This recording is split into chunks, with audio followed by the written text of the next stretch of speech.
Hello दोस्तों, और उर्दू के सफर में मेरे नए साथी, कैसे हैं आप सब?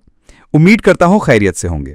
मैं हूं आपका दोस्त, और आज हम उर्दू शायरी के दो ऐसे सीक्रेट इंग्रेडिएंट्स की बात करेंगे जो किसी भी शेर को सुनने में और पढ़ने में बेहद खूबसूरत बना देते हैं। कभी सोचा है कि जब आप कोई गजल सुनते हैं या पढ़ते हैं तो उसमें एक खास तरह का फ्लो, एक रिदम, एक म्यूजिकलिटी क्यों होती है? जैसे गाने में कोरस होता है जो बार बार आता है, या कुछ शब्दों की आवाज आपस में मिलती है। आज हम उस जादू के पीछे के दो अहम नाम जानेंगे, काफिया और रदीफ। चलिए शुरू करते हैं। काफिया और रदीफ ये क्या बला है? देखिए, बहुत सीधी और सिंपल भाषा में समझते हैं। किसी भी उर्दू गजल के ज्यादातर अशार में दो चीजें आपस में मिली हुई होती हैं जो उन्हें एक डोरी में पिरोती हैं। पहला, काफिया। ये वो हमसौत यानी एक ही तरह के अल्फाज का मजमुआ है जो आमतौर पर हर शेर की दूसरी लाइन यानी मिसरा सानी में आते हैं, और कभी कभी पहले शेर मतला की दोनों लाइन में भी आते हैं। इन अल्फाज की आवाज आपस में मिलती है, जैसे दिल और कातिल या रात और बात। ये रदीफ से जस्ट पहले आते हैं। दूसरा, रदीफ। ये वो एक या एक से ज्यादा अल्फाज का ग्रुप है जो गजल के पहले शेर के दोनों मिसरे और बाकी हर शेर के दूसरे मिसरे यानी मिसरा सानी में बार बार एग्जैक्टली रिपीट होता है। जैसे अगर एक शेर कहता है पे खत्म हो रहा है तो अगला शेर भी कहता है, उसके अगला कहता है पे खत्म हो सकता है। यहां कहता है रदीफ है।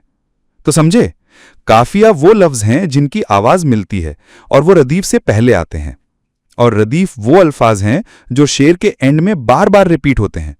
ये दोनों मिलके गजल को उसका खास रिदम और फ्लो देते हैं। चलिए अब कुछ खूबसूरत मिसालों से इन्हें और बेहतर तरीके से समझते हैं। मिसाल एक, मिर्जा गालिब का मशहूर शेर, हजारों ख्वाहिशें ऐसी कि हर ख्वाहिश पे दम निकले, बहुत निकले मेरे अरमान लेकिन फिर भी कम निकले। इस शेर में रदीफ है निकले। देखिए, ये दूसरी लाइन में रिपीट हो रहा है। अगर गालिब की पूरी गजल देखें तो ये हर शेर की दूसरी लाइन में रिपीट होगा। इस शेर में काफिया है दम और कम। देखिए, ये दोनों अल्फाज रदीफ निकले से पहले आए हैं और इनकी आखिरी आवाजों में एक रिदम है। ऐसी ही आवाज वाले लफ्ज उस गजल के बाकी अशार में भी काफिया के तौर पे इस्तेमाल होंगे। देखा, काफिया और रदीफ कैसे मिलकर शायरी को एक स्ट्रक्चर और एक खूबसूरत आवाज देते हैं। ये गजल की जान होते हैं। अब है आपकी बारी। आपने आज काफिया और रदीफ को समझा है। आपका चैलेंज ये है कि आपको कोई भी एक शेर जो आपको पसंद हो उसे कमेंट सेक्शन में लिखना है और उस शेर में काफिया और रदीफ को पहचान कर बताना है।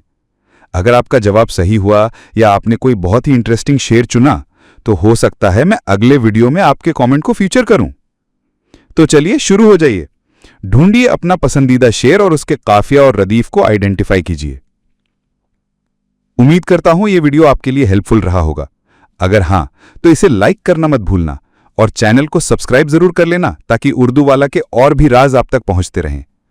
मैं मिलूंगा आपसे अगले वीडियो में एक नए और मजेदार टॉपिक के साथ। तब तक के लिए खुश रहिए, मुस्कुराते रहिए और उर्दू के जादू का लुत्फ उठाते रहिए। खुदा हाफिज।